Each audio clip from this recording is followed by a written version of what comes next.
As a longtime Persona fan, I always get excited seeing characters from the past installments make an appearance, such as seeing Rise, well, her poster, or about Naoto Shirogane, well, she was mentioned, or Teddy, wait, that's just a display. Alright, so Persona games doesn't actually do the, hey, look at this returning character. Instead, Atlus and P-studio tend to focus more on the newer characters introduced in each installment, like creating a new cute girl for the Lover's Arcana, or having this guy who is overly obsessive in this particular thing as the Emperor Arcana, and there's the unwanted character for the Moon Arcana. And that is not entirely bad. However, wouldn't it be good if we see a past character make an appearance in Persona 6? Just imagine if we get to see Akechi again in P6. Well, there are reasons why the Persona series haven't done this, and there's also a glimmer of hope that P6 could do the unthinkable.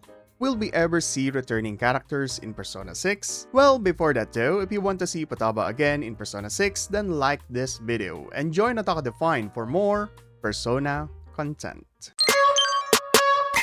One of the things that I want to see in Persona 6 is to have Makoto again. Wait, not that Makoto. But the Persona series isn't exactly the type of video game that likes reintroducing characters from their past series to the newer entries. And that is because each installments are self-contained. Each mainline Persona game has its own unique story, setting, and characters, which makes it accessible to new players without needing prior knowledge of the other entries. And that is one of their biggest assets. You won't have to play Persona 3 to understand what is happening in Persona 4. Hey, is that girl hanging? Yeah! TV World! Unlike other games like Yakuza, where you have to play from the very beginning to really appreciate the series, and then there's Kiseki or Trail series, where you'll have to play every game to really comprehend what is going on. With Persona games, you can just enjoy every installment without the need to review what happened in the past games. However, there are some shared elements such as their recurring themes and mechanics. Concepts like personas, social links, or the confidants and Velvet Room appear across games, but they are recontextualized in each title so new players can understand them in their updated definition. The closest thing you'll get in playing past games is being surprised with a character sounding different. Another thing is the Easter eggs. While the main plots are self-contained, there are occasional references connecting the different games, which is why we see a lot of past characters return as a fun Easter eggs for the players. Seeing Reset become a successful idol let the players know that her character arc in Persona 4 came full circle. However, this isn't originally what Atlus and P-studio had planned for the Persona series, as the characters in Persona 1 made a return in Persona 2. So why did the first two games have returning characters while the S-Link trilogy don't? Well, since Persona is a new game at that time, they needed to build their world. By bringing back characters from Persona 1, Persona 2 creates a sense of continuity, showing that the events of the first game have a lasting impact on the world and its characters. This shared universe gives the story a deeper and more connected feel. Characters like Yukino return in Persona 2, showing how they've grown or been affected by the events in Persona 1 gives players who experienced the first game a sense of progression. It's also a way to showcase how these characters can still develop, as seen on how Yukino's experiences in Persona 1 shape her actions in Persona 2. It adds depth to her character and make the world feel more cohesive. Then of course, the narrative of P1 and P2 are linked with each other, since there are plot points in Persona 2 that are connected to the events of Persona 1, and returning characters help tie these stories together. Honestly, go play the first two games. I know it's dated, but their narratives are really interesting, and according to P-studio, it might take some time before we see them get a remake.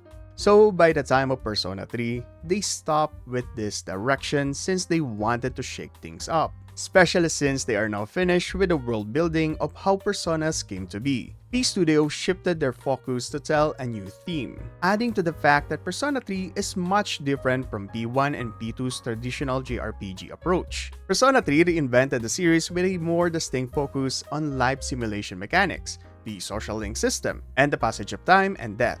Including characters from the past Persona games could have disrupted this thematic shift.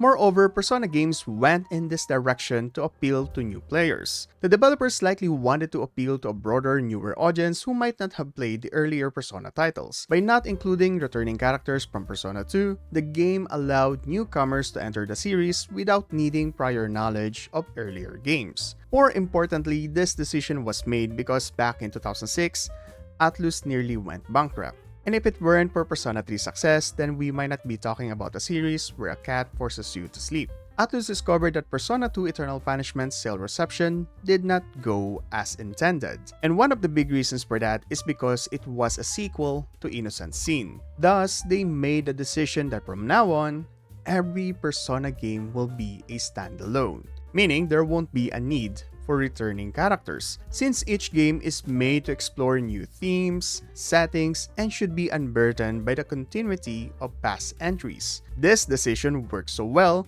as every Persona game became a hit and saved Atlus from going bankrupt. So, does this mean that we will not see a returning character in Persona 6? Well, unlike with Persona 3 that avoided returning characters, Persona 6 is in an interesting position since it's the successor to the most popular installment in the series, that is Persona 5. Since more people have played Persona 5, returning characters will be recognizable by a larger number of audience. It will not alienate the players if they meet a returning character from P5.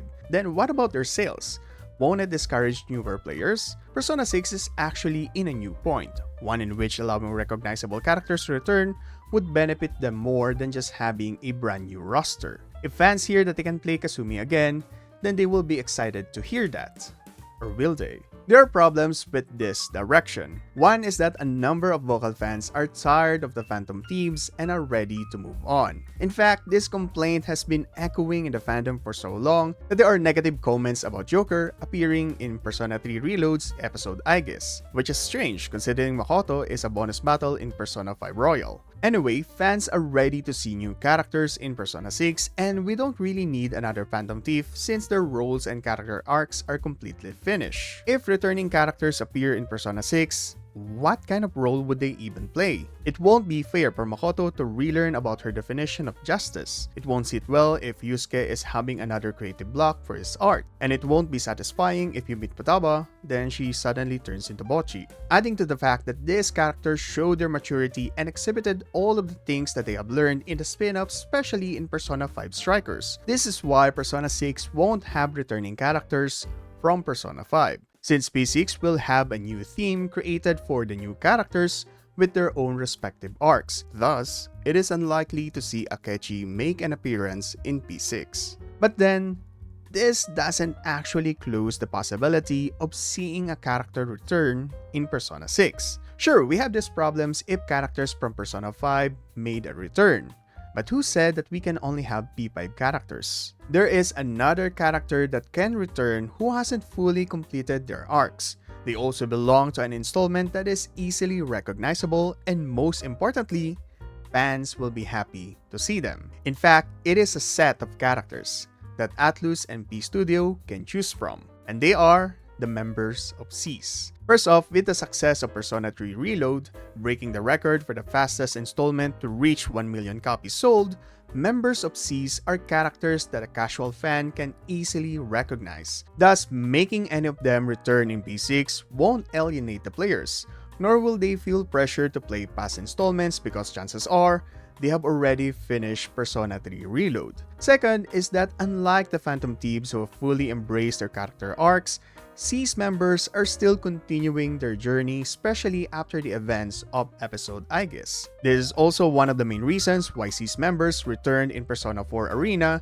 because they still have a lot of stories to tell. And to this day, fans are still eagerly waiting for some form of development with regards to the fate of SEGA. Persona 3 Reload managed to open up the possibility to see a returning character appear in Persona 6.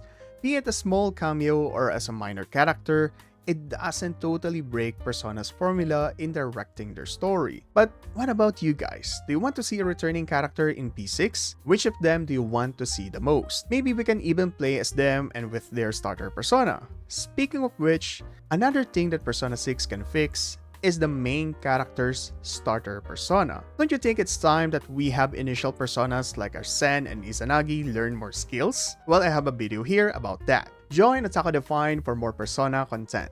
This is Math, and stay awesome, my dudes.